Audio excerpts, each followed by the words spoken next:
Hey everybody, welcome back to Wicked Good Show. A very exciting episode we have here today. A little bit of a minisode. Brian, I'm going to need you to do me a favor and not initiate your self-destruct sequence because we are recapping slash quickly reviewing episode 1 of The Mandalorian because it's here, November 12th, Yeah, Disney Plus so Day. not initiating the theme song and not initiating the self destruct sequence because we are getting right into this very exciting episode of TV. It's Disney Plus Day. Happy Disney Plus Day, Dylan. Yes, I do also want to have a quick moment of silence for Stanley, who passed away 1 year ago today, our king. All right, and that was our moment of silence for Stan Lee. All right, Brian, the Mandalorian. Thoughts? Let me get your thoughts. I enjoyed this a lot. I thought it was a fun, seemingly like almost a Western, Star Wars Western, you know what I mean? Mm-hmm. My only complaint, it was too short. I want more. It was a very brisk episode. Mm-hmm. I think it's either 39 minutes or 40 minutes. It did not feel like that. No. I mean, right away you just get into it. The opening scene is the scene that we had seen, I think, released last night of the Mandalorian, which he does not have a name, Pedro Pascal, so we're just going to call him the Mandalorian. Of him going to this cantina, a planet we don't know. I don't think it said the planet, but it's some sort of cold ice planet. It's not Hoth. So it's a new planet we haven't seen before. Yeah, it looks unpleasant to say the least. Actually, it looks a little bit like New England these days. Sure, yeah. At first, I thought it was Tatooine in the snow, and I was like, I don't think that makes any sense. Yeah, I don't think Tatooine gets snow, but it's all right. No, yeah, so right away, we get a pretty badass scene from Pedro Pascal. Loved every minute of it. It was pretty much all exposed in that scene. Can confirm this is not a TVMA show, which I originally thought it was. I did it's too. TVPG. I only say that because we did not see that guy in the door get sliced in half, which I thought we were going to. But that's okay. We're here for the story. We're not here for the violence, even though the action was really great in this. I thought it was awesome. And yeah, to kind of piggyback off your thoughts, I loved it. I just said before we came on, I'm really upset that we're not able to binge for 7 episodes because it was just great. It was this is really the direction we wanted the Star Wars property to go in. We're in a whole new ground. We're still in the same universe, the same timeline. It's mentioned. I looked it up. This takes place 5 years after the fall of the Empire. Yep, and have just the Empire fallen on hard times. Sure has, yeah. So even their credits aren't really accepted anymore. No, nope. That's when it's tough. They went through a little bit of a Brexit. Yeah, I don't know. The credits aren't accepted. Their stormtrooper armor's dirty. It's just a mess. So we see. Anyway, yeah, loved it. I wish I could see more. It's probably best for our show and for my sleep tonight that we don't get all 8 because I think I would seriously stay up and try to watch the entire thing. Oh, 100%. 100%. This first episode was captivating. But though we first see the Mandalorian at work. He's capturing the bounty, which, as I was mentioning to you, that's all the character's name is the bounty. Who was played by Horatio Sands, the blue guy. Yes. I knew the voice sounded familiar. I had no idea who it was until I looked it up on Reddit after. But yeah, Horatio Sands from Saturday Night Live. I was ready for this character to either get shot or to get frozen in carbonite, and we luckily got frozen in carbonite. And we saw on his ship. You knew we were going to get that. It wasn't really a jump scare, but you knew we were going to get that. We kept panning away, and eventually we were going to pan back, and the Mandalorian standing behind him, like you knew that was coming. Yeah, that was a great scene, and it's probably not going to happen this year. Then just he's there, probably not. Very cool. We see he has multiple bounties on his ship. Can confirm he's a bounty hunter. Yep. And then we get back. We see Carl Weathers at this tavern. Carl Weathers is saying, I can't really pay you. I'm like, well, that kind of sucks. So he's giving like half whatever it is. I don't remember exactly what it was, but. We then see the Mandalorian. He gets this super valuable. I'm sorry, that hasn't happened yet. Carl Weathers awesome. We find out, he this job. He eventually goes. He tries to pay him in Imperial credits. For sure. Basically, and the Mandalorian's like, yeah, that's monopoly money. How dare you? he took half of his pay in another form of currency rather than taking the full pay and Imperial credits. Yeah, so I guess that kind of speaks to just the dire straits that the entire like economy of everywhere is in, right? Like, Really, this is they're almost in like I feel like they're almost in like a dystopian universe. Yeah, like, that's really kind of the feel you get. The Empire was like evil, obviously, but it was also like holding society together. And now that it's gone, it's just like everywhere's the Wild West. It feels like from this show. Not to really get political, but these Jedi, they force out the Empire, these dictators, with really no plan to hang around and help establish a stable civilization. Yeah, and then Luke just runs away. So can we talk about how this whole show is just foreshadowing the Middle East and Iraq and all that? No. So then we then see the Mandalorian takes this job. It's very secretive. They don't really have any of like background for it. He goes and he walks into this room with a bunch of stormtroopers. So we see that there is still stormtroopers, kind of not a resistance, but they're kind of obviously the Empire's been destroyed. So these guys are just surviving well they can. And I'm assuming this guy, that Werner Herzog, the only name he has on IMDb is called the Client. I'm assuming he's like an old Imperial general, or he was something. Yeah, and these were like his troops. Yeah, that's what I kind of figured as well. He tells him that he needs him to go find and either take alive or kill. He says or kill. The doctor said take alive this 50-year-old subject. So he agrees. He pays him in this I forget what the name of the medal was. I didn't really have time to write all this down because I jumped on immediately after I watched it. Yeah, but it's basically Imperial medal. Yeah, so it's something we obviously see after when the Mandalorian accepts the job. He goes back to the Mandalorian bounty hunter hangout, which I thought for sure we were going to see either Boba Fett's armor or some reference to Boba Fett. There was a guy that kind of looked like him out in the shadows, but I'm convinced that Boba Fett's probably dead. That's at least what I'm going with for now.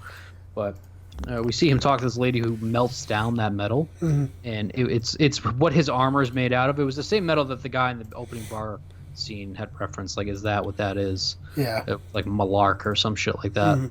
And she puts it onto his shoulder.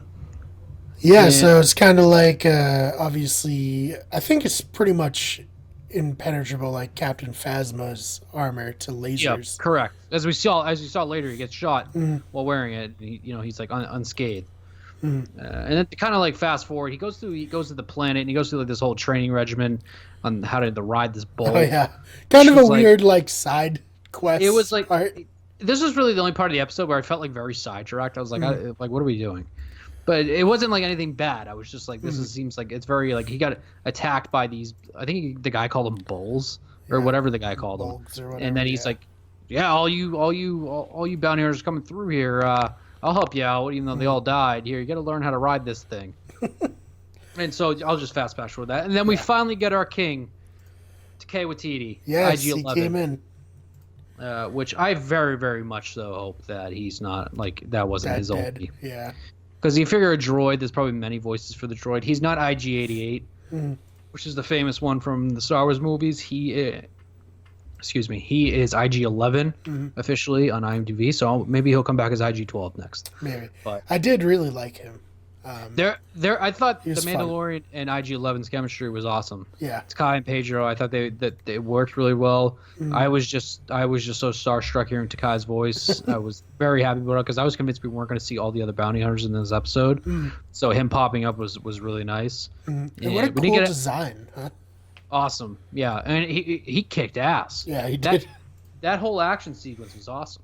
And then obviously, kind of to wrap up the episode, they defeat him, and like I said, I thought that action sequence was awesome. Yeah. They go into the little vault or whatever you want to call it, where this pod is, and we discover that there is a little baby Yoda, a little 50-year-old baby Yoda in there. Yeah, I actually tried to figure out what this species is called, and the Star Wars wiki said Yoda's species. So I guarantee you that that was the number one like search thing on Google after this episode was what is Yoda's species? Because I don't think there's a technical term for it.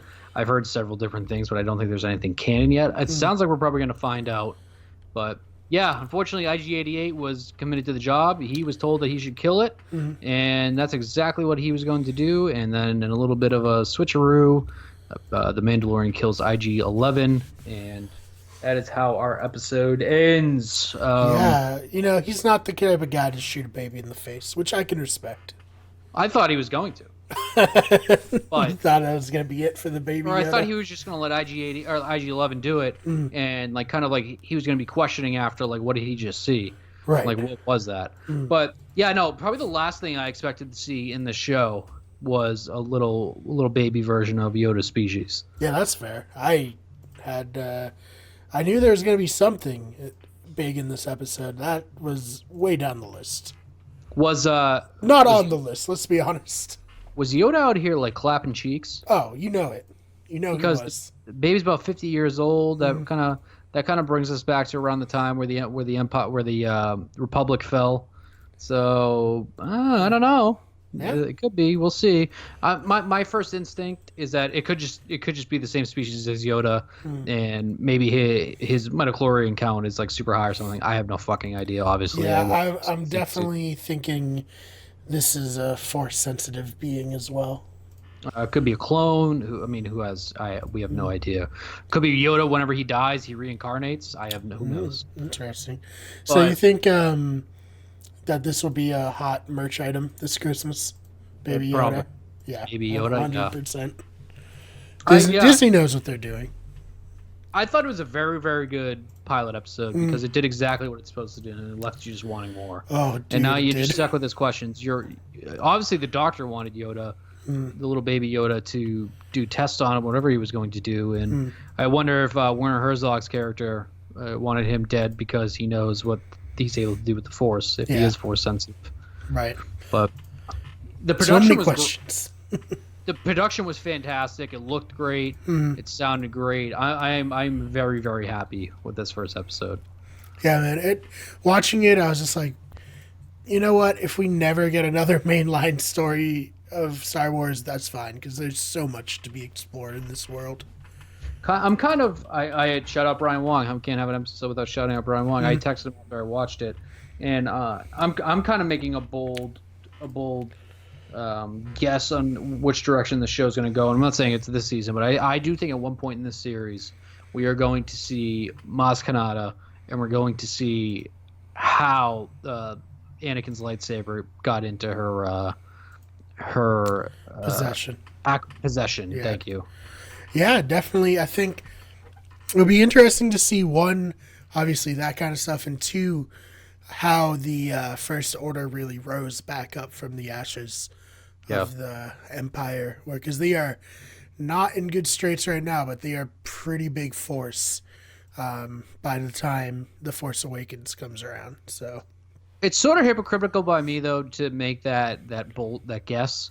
Because at the same time, I want this series to have nothing to do with the Skywalker saga, so it's a little tough. Yep. But no, potential's only ever here. I'm very, very happy though that we're getting another episode Friday because it will calm the addiction a little bit, and then we're gonna have to wait a full week until the next episode since it's gonna be on every Friday. Yeah. But yeah, I loved it. I'm excited. Disney Plus is here. Everything I've seen at Disney Plus is great. I got a little nervous before I went on to watch it because it looked like it had crashed again, but I had like constantly refreshed it and I was able to get in. Yeah, that was a big problem I saw on Twitter today. A lot of people were having issues. I didn't have any issues, fortunately, but it's the first day. I guess it's to be expected. Yeah, and like I can't even imagine the traffic that's on there right now. Dude, Disney just made a lot of money today. Oh man, yes, and I found out early in the day that the entire series of Boy Meets World is on there. Oh yes. Which, fuck yeah. I don't know if The Mandalorian was in 4K. It looked really good, but I saw that like Toy Story 3 is in 4K, Frozen's in 4K. So I have to imagine there's a bunch of other things that are in 4K, which is really great because like Netflix, other than their originals, I don't think they get any movies in 4K. So that's pretty cool as someone with a 4K TV. Right. So. Yeah, no, Big- I don't have a 4K TV, so I'm not gonna get to experience it. But I can ask you how it looks. You also kind of, I guess, back to Mandalorian real quick. I also really enjoyed the concept art that they showed at the end during the credits. Yeah, that was really cool too. It was cool. I think this is gonna be a really good series, man. I'm so excited to see what's next. And after it was over, this is how I can tell it's probably going to be a decently popular show. Jenny was like, "Oh, do you want to watch the rest?" Because she didn't know yet that it was a weekly show, and I was like, "Oh, I wish we could." Can we go back also to how Salacious Crumb is now just like a food item on the menu wherever he was? Right. Did you see the Salacious Crumb little guy getting roasted? Yeah, with his buddy in the cage. Hey, without Jabba there, what can you do? Yeah, the crumbs are no longer safe in this world. Kind of sad, But he was kind of an asshole. Also. He was a big time asshole. Yeah, so I guess it's not sad. Buddy, that is all I got though. That's the Mandalorian. We're obviously gonna learn a little more about the series as it goes on. We're gonna be recording again on Friday.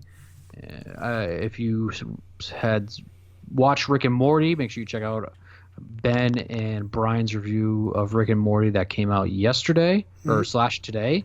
So the content wheel is really going right now. It is. It's at full speed. You and I are also going to see Ford versus Ferrari Saturday morning. Yes. So we'll probably have a review out by Monday next week. Yeah, so most likely. We this channel this podcast, but the channel is just this is the time of year. This is what we've been waiting for. And I feel like we're kind of stepping up right now. And shout outs to you because you're basically doing like 5 shows a week now. Hey, this is the dream, honestly. I can't wait till it really takes off. And hey, man, I'm just appreciative if anyone listens to it, Agreed. Either way, pretty much, just thank you, Brian, for sticking with us. Yes, shout out Brian Wong. I know you're listening. But yeah, and then I will also be featured on Better Radio this week, which I had a lot of fun recording. That was a blast. We have to do it again for sure. Yes, absolutely. We had Ben and Liam, who was obviously a co-host on the show, as well as yourself. And it was a lot of fun. Pretty delicious cider, and it was a good time. Good conversation, good drink, and you won't want to miss that one. No, for sure. But it's actually probably going to come out on Thursday. Gotcha. So soon. By the time you listen to this, it'll be out the next day. My other hopes and dreams for the next episode is also that we get Bill Burr. That was really the only guy I was looking out for. We have a lot of people we didn't see, actually, now that I'm looking at the list. We didn't get Gina Carano. We didn't get Giancarlo Esposito, who Breaking Bad. Got from Breaking Bad. So, I'm really this is great. The only thing that sucks is that we can't binge all 8. But absolutely, it's probably good for us. So. Probably is.